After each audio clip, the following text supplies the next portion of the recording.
የባንኮች አክሲዮን ዋጋ መቀነሱን ሰምተናል። በባንክ አክሲዮን ዋጋ ላይ ጉልህ የሆነ ቅናሽ መፈጠሩ በብዙዎች ዘንድ ስጋትን አሳድሯል። በሌላ በኩል ደግሞ የአዲስ አበባ ከተማ አስተዳደር ለአርሶ አደሮች ሰፊ ቦታ መፍቀዱን ሰምተናል። ውሳኔው አርሶ አደሮቹ ከተማ ውስጥ እንዲያለሙ እድል የሚሰጣቸው ነው ተብሏል።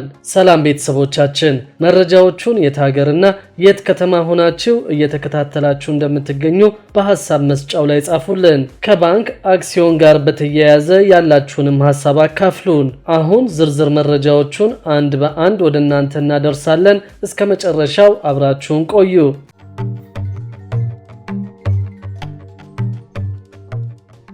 ከቅርብ ጊዜ ወዲህ በኢትዮጵያ የሚገኙ ባንኮች የአክሲዮን ዋጋ ማሽቆልቆል እያሳየ መሆኑን የሚገልጹ ሪፖርቶች በስፋት እየወጡ ይገኛሉ። በአንድ ወቅት ማራኪና ትርፋማ እንደሆኑ ሲገለጹ የነበሩት የባንክ አክሲዮኖች የፍላጎት መቀዛቀዝ ብቻ ሳይሆን ዋጋቸው መቀነስ ማሳየት መጀመሩን ታውቋል። ይህም ቀደም ሲል ለዓመታት በቀላልና በአስተማማኝ መልኩ ትርፍ ያገኙ የነበሩ ብዙ የአክሲዮን ባለቤቶችን ማስጨነቁ ተነግሯል። በተለይም ወደ ስራ የገቡ ባንኮች አክሲዮን የሚሸጥበት ዋጋ ጥሩ የሚባል እንደነበር በሽያጩ ላይ የሚሳተፉ ሰዎች ነግረውናል። ለምሳሌ በአንድ ወቅት 1600 ብር ይሸጥ የነበረው አክሲዮን አሁን እስከ 1200 ብር እየተሸጠ ነው ተብሏል። ምንም እንኳን ይህ ጉልህ የሆነ የአክሲዮን ዋጋ ማሽቆልቆል ቢኖርም ብዙ የአክሲዮን ባለቤቶች ገዢዎችን ለማግኘት መቸገራቸው ታውቀዋል። ከዚህ ማሽቆልቆል ጀርባ ያለው አንዱ ቁልፍ ምክንያት ከባንኮች የሚከፈለው የትርፍ ክፍፍል በከፍተኛ ሁኔታ መቀነሱ ነው። ካለፉት ዓመታት ጋር ሲነጻጸር ለባለ አክሲዮን የሚደርሰው የኢንቨስትመንት ትርፍ በከፍተኛ ሁኔታ እየቀነሰ መጥቷል። ባለፈው በጀት ዓመት አንዳንድ ባንኮች ምንም አይነት የትርፍ ክፍፍል አለመስጠታቸውም ተነግረዋል። ባለሙያዎች እንደሚናገሩት ይህ የአክሲዮን ዋጋ መቀነስ በአሁኑ ጊዜ በሀገሪቱ ከሚታየው የኢኮኖሚ መቀዛቀዝ ጋር በቀጥታ ተያያዥነት አለው። የዋጋ ንረት እየጨመረ በመጣ ቁጥር ባለ አክሲዮኖች ጥሬ ገንዘብ በብዛት ስለሚፈልጉ ወደ አክሲዮን ሽያጭ የሚገቡበት ሁኔታ ይፈጠራል። በዚህ ምክንያት ደግሞ በርካታ አክሲዮን ለገበያ እንዲቀርብ መንገድ ስለሚከፍት የፍላጎት እጥረት እንዲከሰት ምክንያት መሆኑን የታወቀው። ሌላኛው ምክንያት ደግሞ ካፒታላቸውን ወደ 5 ቢሊዮን ብር ከፍ ማድረግ ያልቻሉ ባንኮች እንዲዋሃዱ ወይም ደግሞ እንዲፈርሱ የሚያስገድድ መመሪያ መውጣቱ ነው። በስራ ላይ የሚገኙም ሆነ በመቋቋም ሂደት ላይ የሚገኙ ባንኮች መመስረቻ ካፒታላቸው 5 ቢሊዮን ብር እንዲሆን ተወስኗል። ይህንን ማድረግ ያልቻሉ ባንኮች ተዋህደው ካፒታላቸውን እንዲያሳድጉ አሊያም ደግሞ በሕግ እንዲፈርሱ የሚያስገድድ መመሪያ ነው የወጣው። ብዙዎቹ ባንኮች ይህንን ለማሟላት ሲሉ አክሲዮን መሸጥ መጀመራቸውም እንደ ምክንያት ተጠቅሷል። የኢንዱስትሪው ባለሙያዎች እንደሚሉት ከሆነ በአክሲዮን ገበያው ላይ ያለው እምነት የማይመለስ ከሆነ ይህ አዝማሚያ ወደፊትም ሊቀጥል እንደሚችል አስጠንቅቀዋል። ይህም የግለሰብ ባለሀብቶችን ብቻ ሳይሆን የባንክ ሴክተሩን የሕዝብ እምነትና አዲስ ካፒታል የመሳብ ብቃታቸውንም ሊጎዳው ይችላል።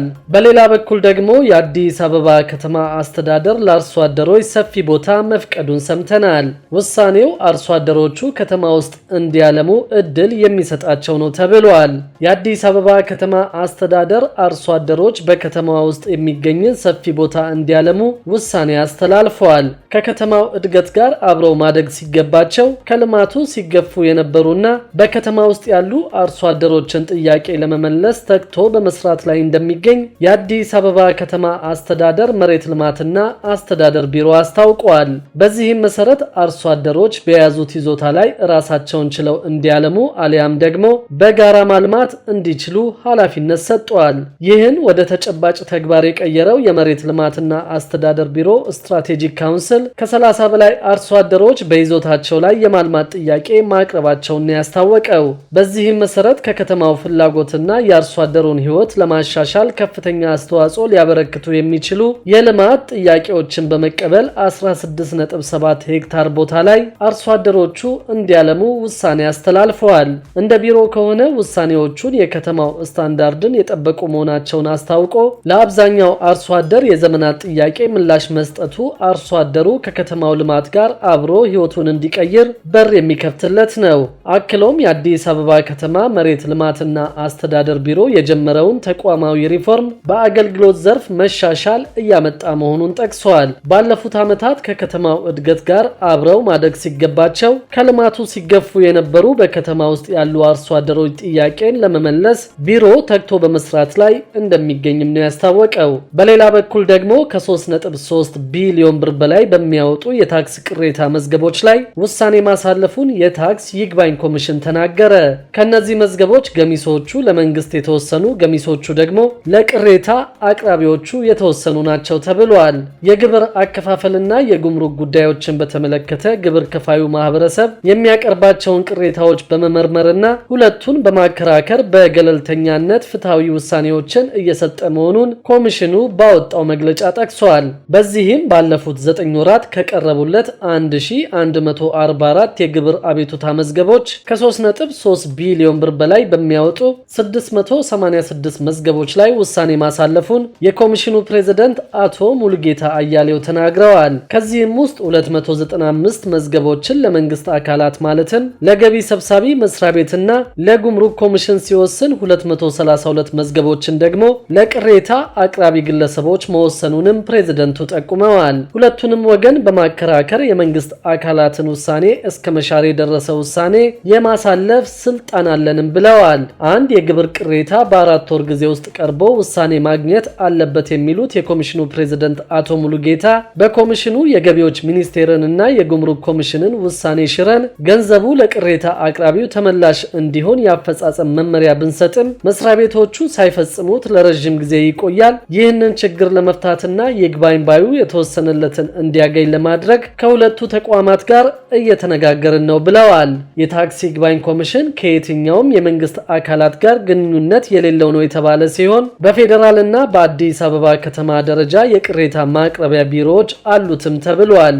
የቅሬታ አቀራረብ ሂደቱን በተለይ የግብር ጉዳይ ከሆነ ቅሬታው በገቢ ሰብሳቢ መስሪያ ቤቱ ቀርቦና ታይቶ ካልተፈታ ነው የሚሉት ኃላፊው ወደ ኮሚሽኑ ሲቀርብ በኮሚሽኑ ችሎት ሁለቱንም ወገኖች በማከራከር ውሳኔ እንደሚሰጥም አብራርተዋል። የታክስ ይግባኝ ኮሚሽን ተጠሪነቱ ለፍትህ ሚኒስቴር የሆነ የፕሬዝደንቱንና የዳኞች ሹመት በጠቅላይ ሚኒስትሩ የሚሰጥበት የአሰራር መመሪያ የሚሰጠውን በጠቅላይ ሚኒስትሩ የሆነ ተቋም ነው።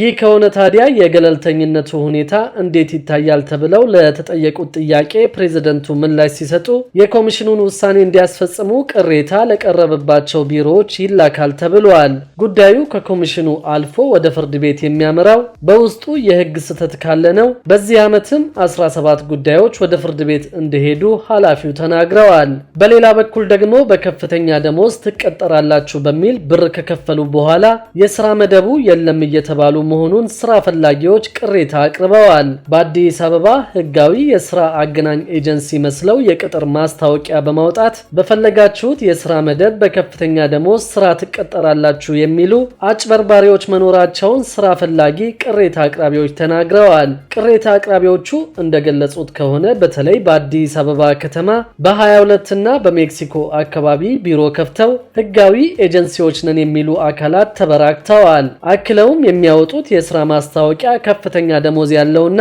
በማንኛውም የሥራ መደብ መስራት የሚያስችለው ለዚህም ከ2000 ብር በላይ እንደሚያስከፍሏቸው እንዲሁም ደግሞ ጠብቁ የሚልና ሌሎች ምክንያቶችን በመስጠት እንደሚያታልሏቸውም ገልጸዋል። ከቤተሰብና ከጓደኛ አስቸግረን የምንቀበለው ገንዘብ ስራው ካልተገኘ የማይመለስ በመሆኑ ለችግር ተጋልጠናል።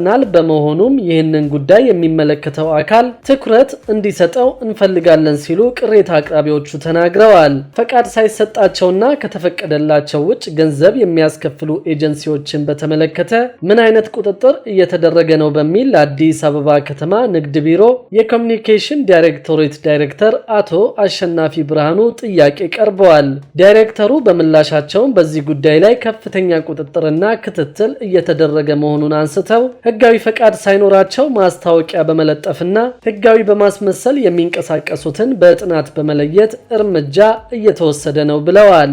በመዲናዋ አሰሪና ሰራተኛ አገናኝ ኤጀንሲዎች ህጋዊ በሆነ መንገድ መስራታቸው በርካታ የሥራ ዕድል ይፈጥራሉ ተብሎ የሚታሰብ ቢሆንም አላስፈላጊ ድርጊት የሚያራምዱ አካላት ላይ ከፍተኛ ቁጥጥር ማድረግ እንደሚገባ አጽንኦት ሰጠውበታል። የቢሮው የኮሚኒኬሽን ዳይሬክቶሬት ዳይሬክተር አቶ አሸናፊ ብርሃኑ እንዳሳሰቡት ከሆነ ማህበረሰቡም እንደዚህ አይነት ድርጊቶችን ሲመለከት ጥቆማ መስጠት አለበት። አለበት። ክቡራትና ክቡራን የአዲስ ቢዝነስ የዩቲዩብ ቻናል ተከታታዮቻችን ይህንን ቻናል ሰብስክራይብ ሳታደርጉ የምትከታተሉ ከሆነ ቢዝነስና ተያያዥ ጉዳዮችን በተመለከተ አዳዲስ መረጃ ለማግኘት የዩቲዩብ ቻናሉን ሰብስክራይብ በማድረግ ቤተሰብ እንድትሆኑም በትህትና እንጠይቃለን።